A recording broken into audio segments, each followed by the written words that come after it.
السلام علیکم. پرون چې په ایران کې کوم افسوسناک واقعه شوې ده، کم کې چې د حماس د سیاسي وینګ مشر اسماعیل هنیه پکې شهید شوی دی. ما وی چې درته لږ د هغې مختصر تاریخ ووایم چې اسماعیل هنیه څوک او آیا داسې واقعات اسرائیل مخکې ډېرې کړي. تاسو ته پته وي اسماعیل هنیه چې دی دا په غزا سره خواته په یو پناهګزین کیمپ کې په 1962 کې پیدا شوی و. د اوس عمر 62 سال او دی چې کومو نو دی بیا په 1980 کې په حماس کې شامل شو.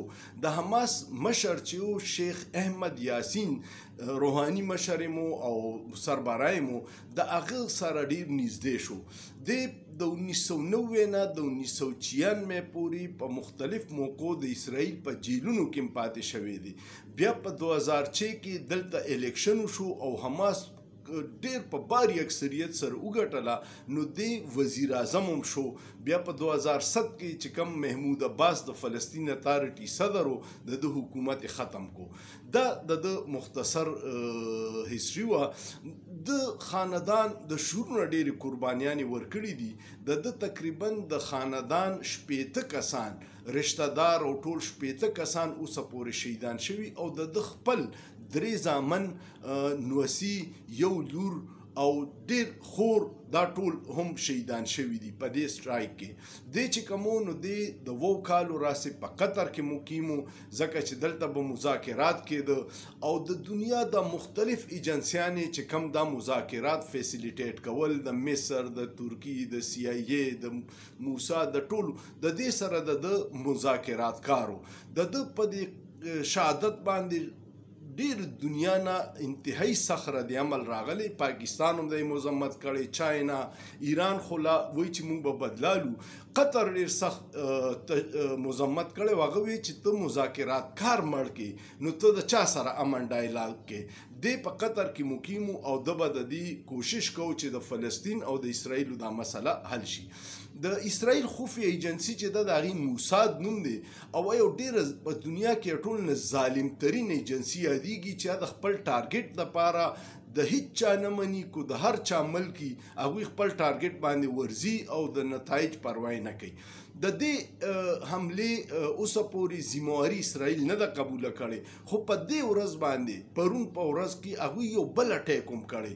یو اټیک یې په لبنان په ښار په بیروت کې په دغه چې کوم دی هلته کې حزب الله یو تنظیم دی او د هغې مشر دی حسن نصرالله، د هغه فوجي مشیر فواد شکر په هغه باندې هم ایر سټرایک کړی او هغه پکې شهید کړی. د هغه په سر باندې امریکې $50 لاک انعام هم ایښودی. د هغې ذمهواري قبوله کړه چې فواد شکر مونږ قتل کړی دی، اټیک مونږ کړی، خو لا د اسماعیل هنیه نه دی قبول کړی.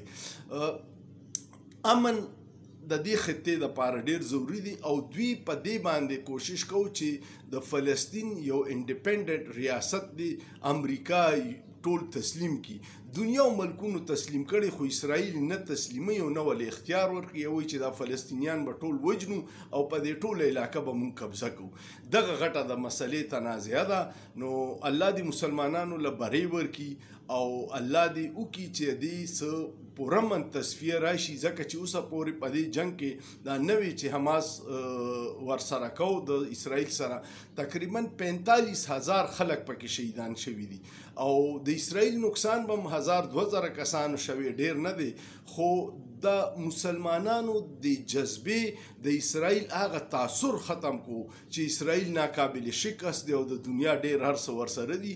د مسلمانانو سره د ایمان جذبه وه نو هغوی هغه تاثر ختم کو او دغه د اسرائیل یو ډیر هوا جوړه کړې وه چې مونږ هر څه کولی شو، خو مسلمانانو ته جانی نقصان ډیر زیات شو، مالی ورته وشو. غزا شهر چې دی تقریبا 80% بالکل لوټي کړی دی او بلډینګونه ټول تباه دي. نو دا دا دوه حملې چې وشو یو په بیروت نو هلته حسن حزب الله چې د هغه نور بیا اکټیو شي د اسرائیل خلاف د یمن حوثي غیان چې دي هغوی هم حملې کوي او اوس ایران هم اعلان کړی دی چې موږ به بدلا لو نو دا به په دې خطه کې یو نوی جنگ آغاز دی الله دې داسې وکړي چې په مذاکراتو دا مسلې حل شي او نور انساني جان پکې نه ځي امن ډېر ضروري دی کمنټ پیو کې سوچ پیو کې په سوچ کې څه ګناه نشته